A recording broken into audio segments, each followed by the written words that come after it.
12월 22일 월요일.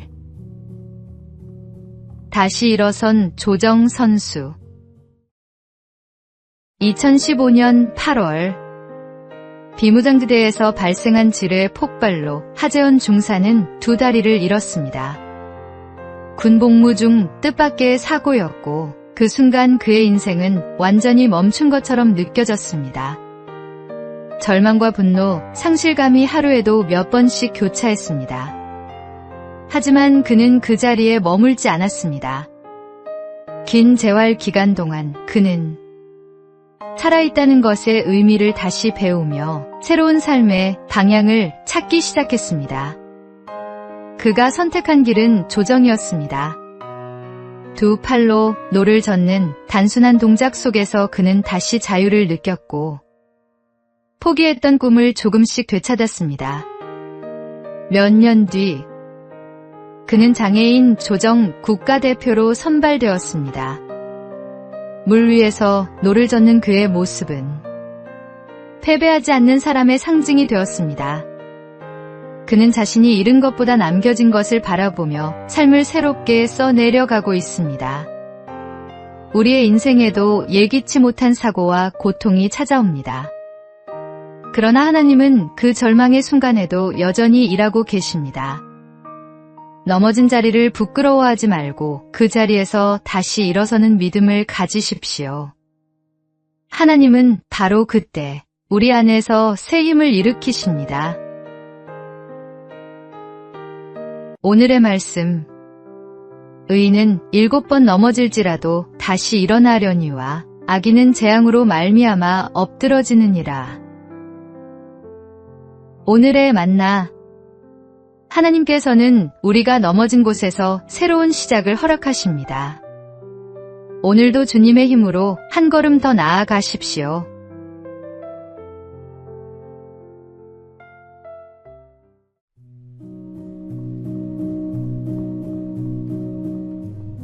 (12월 23일) 화요일. 온유함을 닮아가기. 동네 골목에서 어린아이가 친구들에게 맞고 울며 돌아오면 어김없이 날카로운 어머니의 목소리가 들립니다. 이 바보야, 또 맞고 왔어? 나가서 때리고 와. 많은 어른들이 이런 모습으로 아이를 키웁니다. 하지만 그 순간 아이의 마음은 2번 상처를 입습니다. 친구에게 맞은 상처, 그리고 사랑받지 못한 슬픔. 사실 아이가 바라는 건 복수가 아니라 품어주는 위로 한마디입니다. 많이 아팠지? 괜찮아, 엄마가 있잖아. 그 말 한마디면 아이는 다시 웃고 세상을 따뜻하게 배우게 됩니다. 그런데 우리는 종종 어른이 되어서도 똑같은 실수를 합니다. 남편과 다투고 마음의 벽을 세우고 이웃에게 조금이라도 손해를 보면 오랫동안 미움을 품습니다.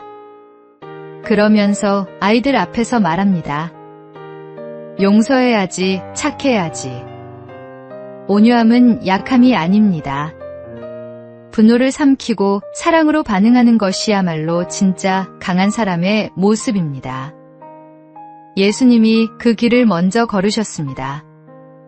그리스도인이 이 세상에서 빛과 향기가 되려면 먼저 그분의 온유함을 닮아야 합니다. 그 온유가 가정의 공기를 바꾸고 이웃의 마음을 녹이며 세상을 아름답게 만듭니다. 오늘의 말씀. 온유한 자는 복이 있나니 그들이 땅을 기업으로 받을 것이며. 오늘의 만나. 온유는 약함이 아니라 힘을 절제할 줄 아는 강함입니다. 주님의 온유함을 닮아가는 것이 참된 성숙입니다.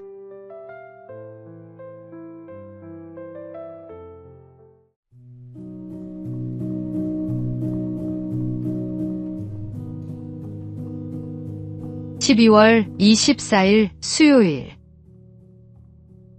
크리스마스실의 기적. 덴마크의 한 작은 마을. 아이나 호보엘이라는 우체국 직원이 있었습니다.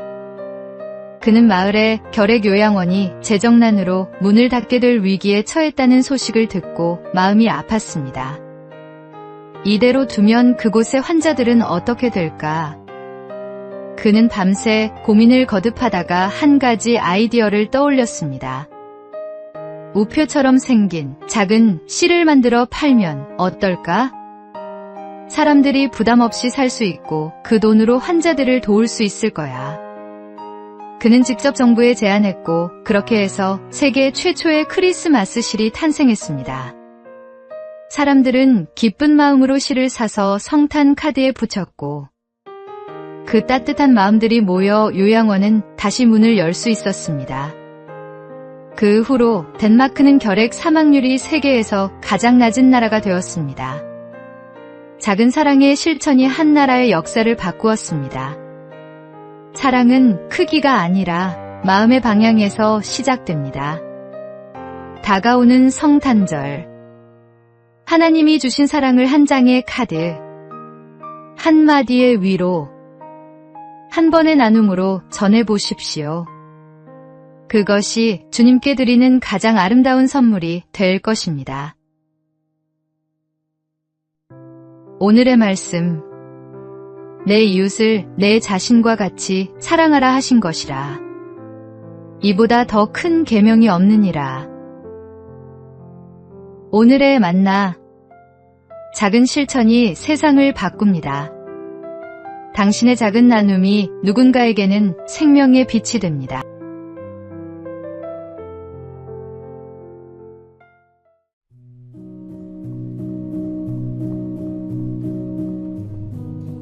(11월 25일) 목요일. 아낌없이 주는 사랑.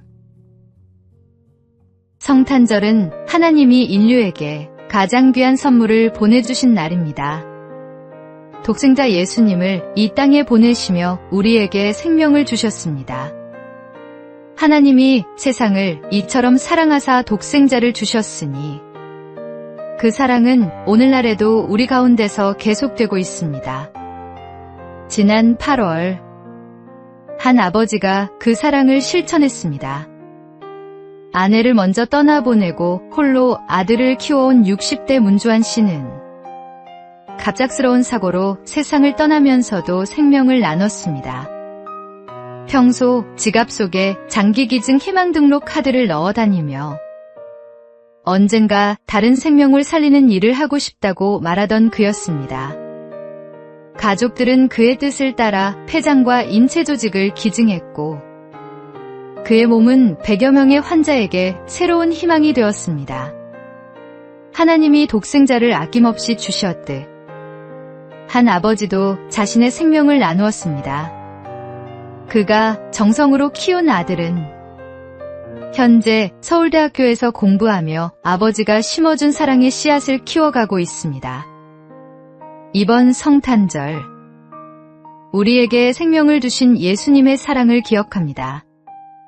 그 사랑이 한 아버지의 마지막 선택을 통해 수많은 이들에게 전해졌듯이 우리도 누군가의 삶의 빛이 되기를 소망합니다.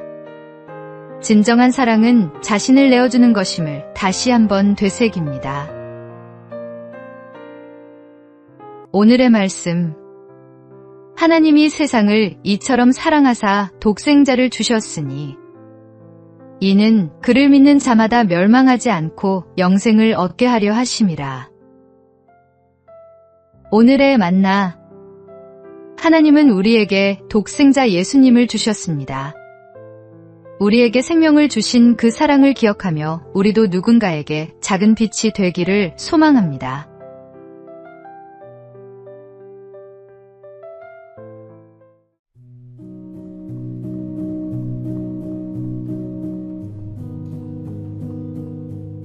(12월 26일) 금요일. 절제하는 삶. 피너츠 만화 중에 이런 장면이 있습니다. 찰리 브라운이 저녁 사료 2그릇을 들고 와서 스누피에게 말합니다.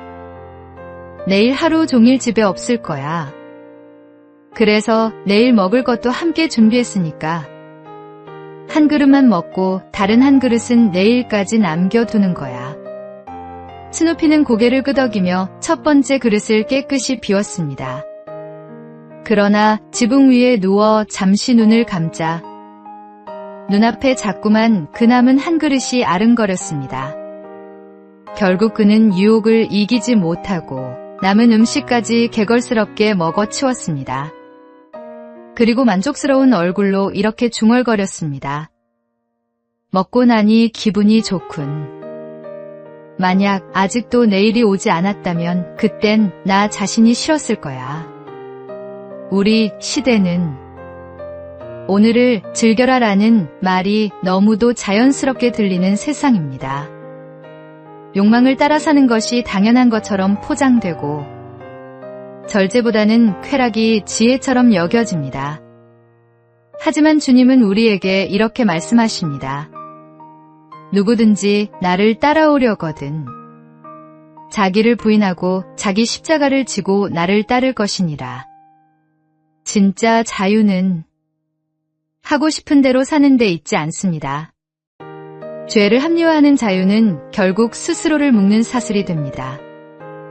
그리스도 안에서 자기를 다스리는 삶, 그 안에서 누리는 평안이야말로 참된 쉼이며 진정한 자유입니다.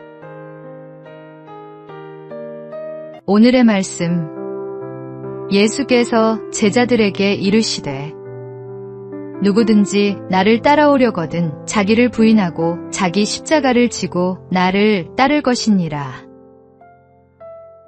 오늘의 만나, 절제는 자유를 빼앗는 것이 아니라 진정한 자유를 주는 것입니다. 주님 안에서 자기를 다스리는 삶을 살아가십시오.